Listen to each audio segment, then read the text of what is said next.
বিশ্বনবী মুহাম্মদুর রাসূলুল্লাহ সাল্লাল্লাহু আলাইহি ওয়াসাল্লাম বলেছেন, 4টি জিনিস যদি তুমি আমল করো অবশ্যই আল্লাহ রাব্বুল আলামিন তুমি সকাল থেকে সন্ধ্যা পর্যন্ত যতটুকু নেক আমল করবা তার চাইতে দামি, তার সাথে কি দামি।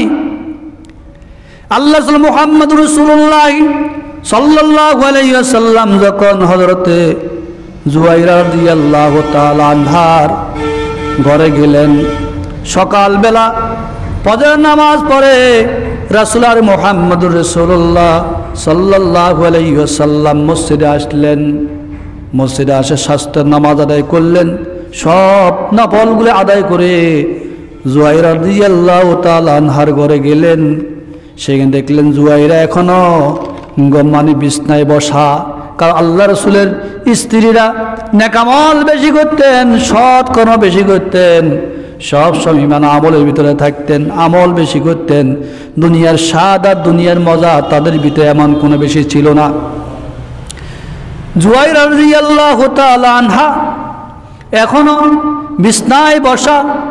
আল্লাহ মুহাম্মদুর রাসূলুল্লাহ সাল্লাল্লাহু আলাইহি ওয়াসাল্লাম বলেন, লাকাদ কুলতু বা'দা আরবা কালিমাতিন সালাসা মাররাত লাউ ওয়াজিনাত বিমা কুলতু মুনজুল ইয়াউম লাউ ওয়াজিনাত হুন্না সুবহানাল্লাহি ওয়া বিহামদিহি আদাদা খালকিহি ওয়া রিদা নাফসিহি ওয়া জিনাতা আরশিহি ওয়া মিদাদা কালিমাতিহি।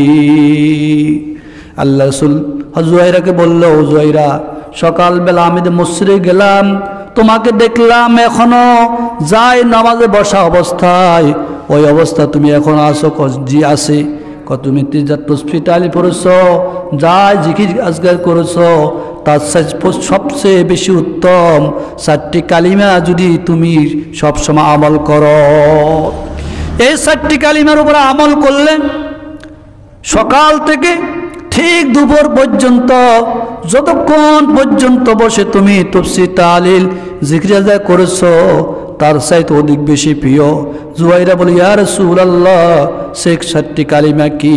আল্লাহ রাসূল মুহাম্মদুর রাসূলুল্লাহ সাল্লাল্লাহু আলাইহি ওয়াসাল্লাম বলেন, সুবহানাল্লাহি ওয়া বিহামদিহি আদাদা খালকিহি ওয়া রিদা নাফসিহি ওয়া জিনাতা আরশিহি ওয়া মিদাদা কালিমাতিহি। এই 4টি বিষয়, এই 4টি কালিমা যদি তুমি সবসময় পড়ো, সকাল থেকে সন্ধ্যা পর্যন্ত যত আমল করিবা সকল আমল সে অতি দামি। সুবহানাল্লাহ বলেন না? এই আমলগুলো আমরা করতে পারবো না? আমলের সওয়ালের কথা বলছে আল্লাহ রাব্বুল আলামিন এই সূরার মধ্যে। ঈমানের পরে আমলের সওয়ালে, ঈমানের পরে কি? আমল, নেক আমল। এখন নেক আমলগুলো আমরা তো পড়ি না, করি কি? নামাজে পড়ি না। আমি তো ফজর নামাজ আদায় করি না, আমি স্বাস্থ্যের নামাজ কীভাবে পড়বো?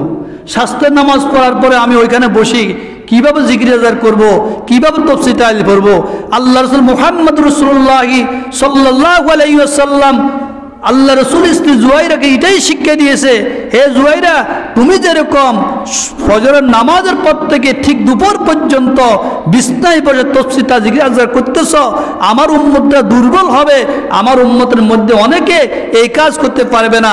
যদি এই 4টি কালিমা যদি সে পাঠ করে, অবশ্যই সকাল থেকে ঠিক দুপুর আগ পর্যন্ত তুমি বসে যায় তেলাওয়াত করে, তার চেয়ে অতি দামি। সুবহানাল্লাহ বলেন না? সেই 4টি কালিমা, সুবহানাল্লাহি ওয়া বিহামদিহি আদাদা খালকিহি ওয়া রিদা নাফসিহি ওয়া জিনাতা আরশিহি ওয়া মিদাদা কালিমাতিহি। আরেক হাদিসে আছে, সাহাবায়ে কেরাম রাদিয়াল্লাহু তাআলা আজমাইনকে বিষ্ণু মুহাম্মদুর রাসূলুল্লাহ সাল্লাল্লাহু আলাইহি ওয়াসাল্লাম শিক্ষা দিয়েছেন যে আল্লাহর পবিত্রতা বর্ণনা করার জন্য আল্লাহর পবিত্রতার মধ্যে 1 নম্বর পদে সুবহানাল্লাহ। কি? সুবহানাল্লাহ। এর বর্ণনা দিয়েছেন 2 নম্বরে তাহলিল লা ইলাহা ইল্লাল্লাহ, 3 নম্বরে সুবহানাল মালিকিল কুদ্দুস, 4 সুবহুন কুদ্দুস রব্বুল মালাইকাতি ওয়ার রূহ। বিষ্ণু মুহাম্মদুর রাসূলুল্লাহ সাল্লাল্লাহু আলাইহি ওয়াসাল্লাম বলেন, এই 4টি কালিমা যেই ব্যক্তি তেলাওয়াত করবে, যেই ব্যক্তি আমল করবে, আল্লাহ রাব্বুল আলামিন তার মৃত্যুর পরে আল্লাহ তাআলা তাকে জান্নাত দান করবেন। আল্লাহু আকবার। এই যে আমরা ঈমান আর আমল যদি মজবুত না করতে পারি, অবশ্যই আমাদেরকে পরকালে বিপদ আছে। কি আছে? বিপদ আছে।